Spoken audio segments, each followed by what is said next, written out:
তো প্রথম মত বর্ণনা করি। প্রথম মত হচ্ছে যে ইসমে আজম বলে কিছু নেই। আপনার আশ্চর্য হচ্ছেন, তাই না? ইসমে আজম বলে কিছু, ইসমে আজম মানে সবচেয়ে বড় নাম। এই সবচেয়ে বড় নাম বলে কিছু নেই, বরং আল্লাহর সবগুলি নাম বড় নাম। তাদের কিন্তু যুক্তি আছে। আপনি একটিকে বেশি বড় করছেন, তার মানে বাকিগুলোকে আপনি ছোট করছেন তাহলে, তাই না? অথচ আল্লাহর সবগুলি নাম, আল্লাহ বলছে ওয়ালিল্লাহিল আসমাউল হোসেনা, আল্লাহর সুন্দর সুন্দর নাম সবগুলিকে আল্লাহ আসমাউল হোসেনা বলেছেন। সুতরাং আপনি ওর মধ্যে কেন বলবেন এইটা আজম? হ্যাঁ হ্যাঁ, এটা বেশি বড়, সর্বাধিক বড়, এইটা ওর চাইতে নিচে, এই সিরিয়াল কেন দেবেন আপনি? বলছেন তাদের মত। এবং এই মতের বেশ কিছু আইম্মা কেরাম রয়েছেন, তার মধ্যে অন্যতম হচ্ছেন ইমাম ইবনে জারির তাবারি রাহিমাহুল্লাহ। বড় মুফাসসির তিনি, তার তাফসির 20 খণ্ডের বেশি তফসির রয়েছে। ইবনে জারির তাবারির নাম যারা তফসির চর্চা করেন তারা জানেন। ইমাম আবুল হাসান আশআরি, এইরকম বাকিল্লানি, হ্যাঁ, হানাফি ওলামাদের মধ্যে বেশ কিছু রয়েছেন, যে এইভাবে রয়েছেন অনেক।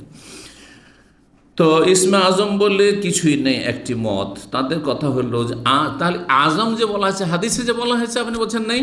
বলছে আজম মানে আজিম, মানে সবগুলি নাম আল্লাহর আজিম, সবগুলি মহান। যেমন আল্লাহ আজিম, তেমন রহমান আজিম, রহিম আজিম, গফ্ফার আজিম, গফুর আজিম, মালিক আজিম, কুদ্দুস আজিম, সব আজিম, সব আল্লাহর মহান নাম। সব যেমন সুন্দর সুন্দর নাম আসমায় হুসনা, তেমন আসমায় আজিমা বা ওজমা।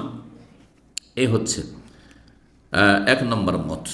2 নম্বর মত হচ্ছে যে আল্লাহর ইসমে আজম আছে, তবে আল্লাহ কাউকে জানাননি। আল্লাহ নিজের জন্য সেটাকে কি রেখেছেন, সংরক্ষিত রেখেছেন, সেটা কাউকে জানতে দেননি। ইস্তাসার আল্লাহ বিইলমিহি, আল্লাহ শুধু নিজেই জানেন আর কাউকে জানাননি। যেমন আলিফ লাম মিম, যে সূরা বাকারা বা বিভিন্ন সূরার আগে বিচ্ছিন্ন শব্দগুলি রয়েছে, তার মধ্যে আলিফ লাম মিম, আলিফ লাম রা, তারপরে কাফ আল কোরআনিল মজিদ, হা মিম, হ্যাঁ, ইত্যাদি আছে না নেই? কাফা ইয়া আইন সদ, এগুলোর ব্যাখ্যা কি, বিশ্লেষণ কি, তাৎপর্য কি? একদল বলছেন যে আল্লাহ কাউকে জানাননি, ইস্তাসার আল্লাহ বিইলমি, একমাত্র আল্লাহ নিজের সাথে সংরক্ষিত রেখেছে নিজের জন্য, এটি কাউকে জানাননি, নবী রাসূলকে জানাননি। কারণ নবীকে যদি জানাইতেন তো নবীকে তো বলা হয়েছে যা তোমাকে বলা হয়েছে, নাজিল করা হয়েছে, তা সব পৌঁছে দাও। তো পৌঁছালেন না কেন নবী সাল্লাল্লাহু আলাইহি ওয়াসাল্লাম? কেন নবী সাল্লাল্লাহু আলাইহি ওয়াসাল্লাম কোনোদিন তো ব্যাখ্যা করেননি? যেমন এক শ্রেণীর বেদাতীদের ব্যাখ্যা, আলিফ এগুলো হচ্ছে কি শর্ট ফর্ম, শর্ট ফর্ম বুঝেন তো, MBBS এর যেমন শর্ট ফর্ম, হ্যাঁ, MA মাস্টার অফ আর্টস, তাই না? ঠিক ওই রকমই এক শ্রেণীর লোকেরা ব্যাখ্যা করেছে যে আলিফ, হ্যাঁ, অর্থ হচ্ছে আল্লাহ, লাম হচ্ছে জিবরাইল থেকে লাম নেওয়া হয়েছে, আর মিম নেওয়া হয়েছে কোত্থেকে? মোহাম্মদ থেকে। আল্লাহ নাজেল করেছেন কোরআন জিবরাইলের মাধ্যমে মোহাম্মদের কাছে সাল্লাল্লাহু আলাইহি ওয়াসাল্লাম। এসব ব্যাখ্যা মন গড়া ব্যাখ্যা, কোনো দলিল নেই। বুঝা গেছে? তো যাই হোক, 2 নম্বর মত কি বললাম তাহলে? যে আল্লাহর ইসমে আজম মহান নাম আছে, সবচেয়ে বড় একটি নাম আছে, কিন্তু আল্লাহ গোপন রেখেছে, কাউকে জানান, কোনো নবী রাসূলকে জানান। 3য় মত যে না, আল্লাহর ইসমে আজম আছে, সবচেয়ে বড় নাম যেটি, সেটির নাম ইসমে আজম, সেটি আছে। তবে কোনটি? কোনটি বলতে গিয়ে 14টি মত হয়েছে। কয়টি মত? 14টি মত হয়েছে। আমরা ভাবছেন যে আমরা যেমন 1-1 ঘন্টা দিনের কথা শুনে নিলাম, আর নানা ভাষা নানা মত, ওই রকমই সারা জীবন মেহনত করে পড়াশোনা করে তারপরে দেখছেন এক একজনের দৃষ্টিভঙ্গি, দলিল এক এক রকম হয়েছে। তার মধ্যে কিছু আছে একেবারে দুর্বল মত, আর কিছু আছে যেগুলো দলিল আছে, কিছু ভিত্তিহীনও আছে, কিছু সুফিদের মন গড়া কথাও আছে। যখন নামগুলি উল্লেখ করব তখন বুঝতে পারবেন যে কিছু সুফিদের, এই পীরতন্ত্রে বিশ্বাসী যারা, তাদের কিছু উদ্ভট কথাবার্তাও আছে। জি, তো তাহলে 3য় মত আমরা কি জানলাম? যে আল্লাহর একটি ইসমে আজম আছে, সেটা কি? 14টি এই ক্ষেত্রে উক্তি রয়েছে। ইমাম হাফেজ ইবনে হাজার রাহিমাহুল্লাহ ফতুল বারি 11 খণ্ড, বললাম না যে 12 খণ্ড আছে, 11তম খণ্ড 11 খণ্ড 224 থেকে 225 পৃষ্ঠায় বিস্তারিত আলোচনা করেছেন। জি, এখন সেগুলি কি শুনে নেন। 1 নম্বর, কেউ বলছে যে হুয়া, হওয়া, হওয়া মানে, হওয়া মানে সে বা তিনি, হওয়া মানে তিনি।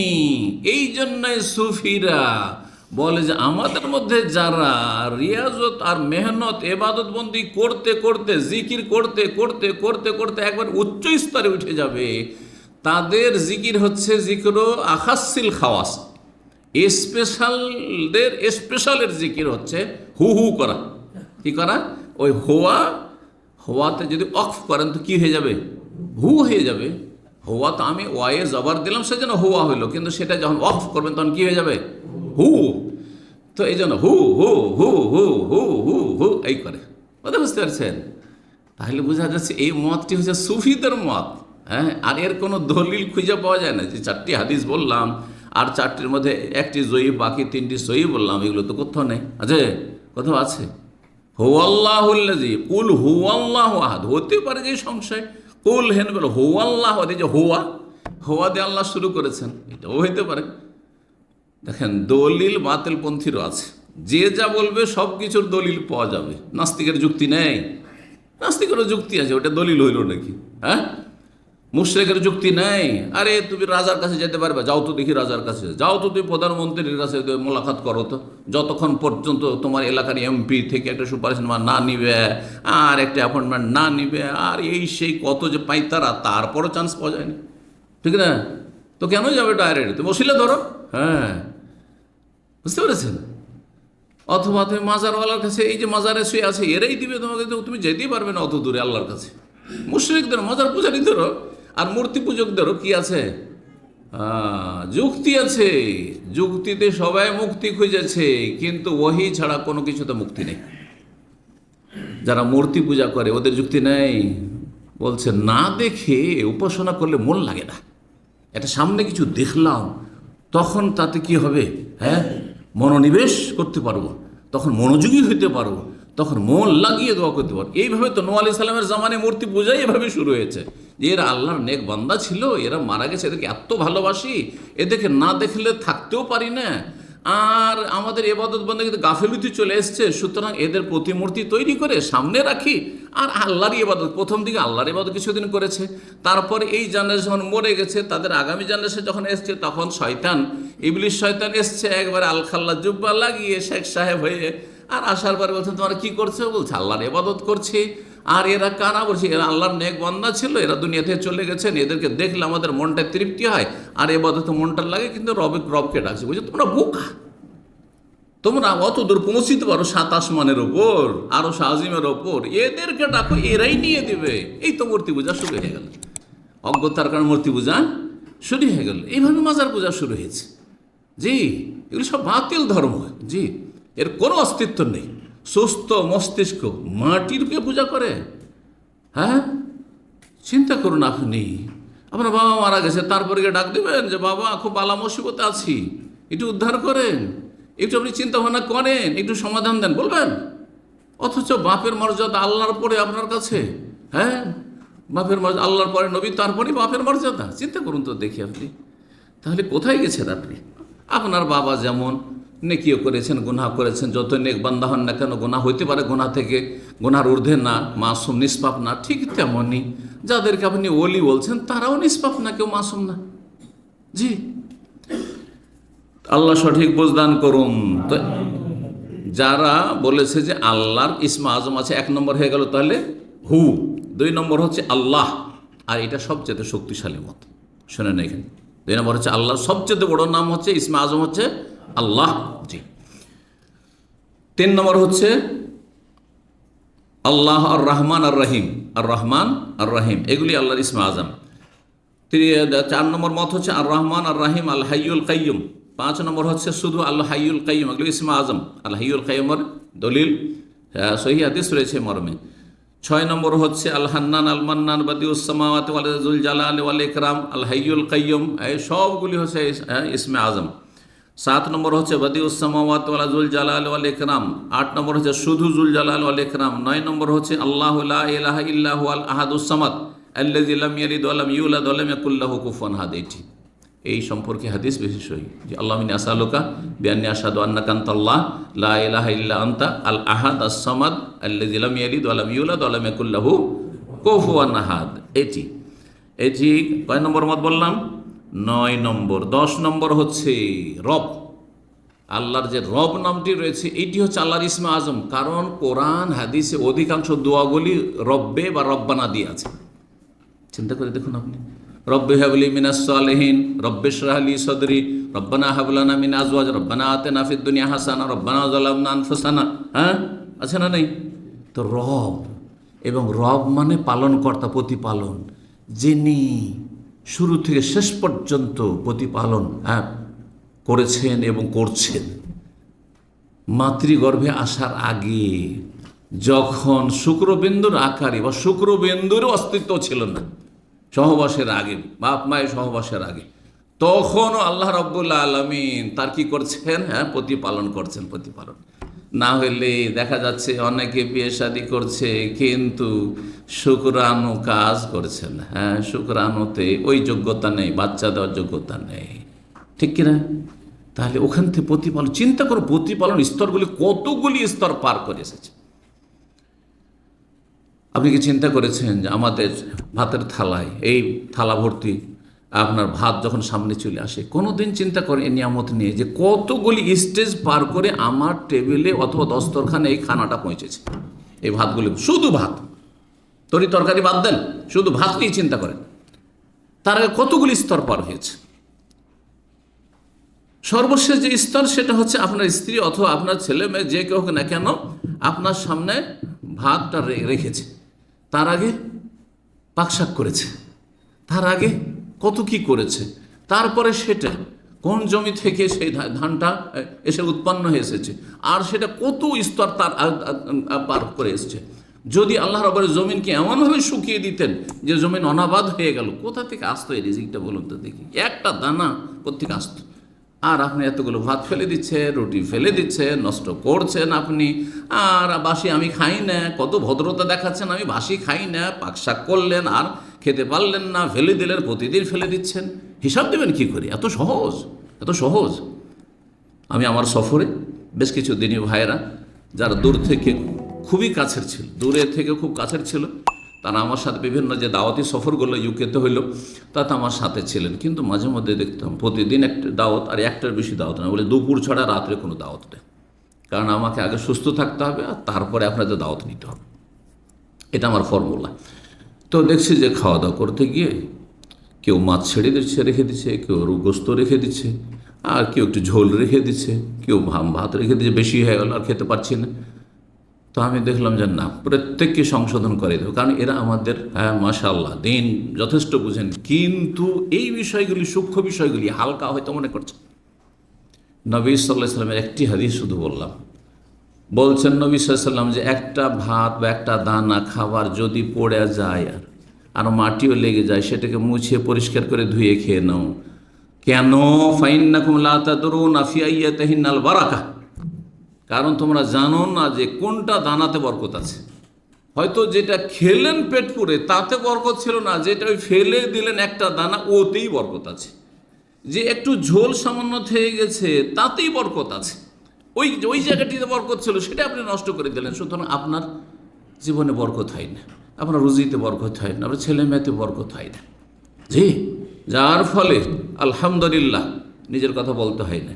আমি এমনভাবে প্লেটকে পরিষ্কার করে খাই যে আমার প্লেট নিয়ে আমার কেউ যদি পিছিয়ে যায়, হয়তো মাদ্রাসা থেকে আসছে, ওই প্লেট নিয়ে খেতে বসে যায়, ও বুঝতেই পারে না যে এটা দেখে খাওয়া হয়েছে, যতক্ষণ পর্যন্ত আমরা না বলো যে এটা নিয়ে না ওইটা না। সুবহানাল্লাহ। আমল করতে হবে, আপনাকে আমল করতে শিখুন, আল্লাহ যেন তৌফিক দান করেন। এমনিতে বরকত আসে না, বরকতের মেলা উপায় রয়েছে। আমার একটা আলোচনায় আছে আসবাবুল বারাকাত, বরকতের মাধ্যম, অনেকগুলি মাধ্যম রয়েছে, তার মধ্যে এটি গুরুত্বপূর্ণ একটি মাধ্যম। গুরুত্বপূর্ণ মাধ্যম হচ্ছে একসাথে বসে খাওয়া দাওয়া।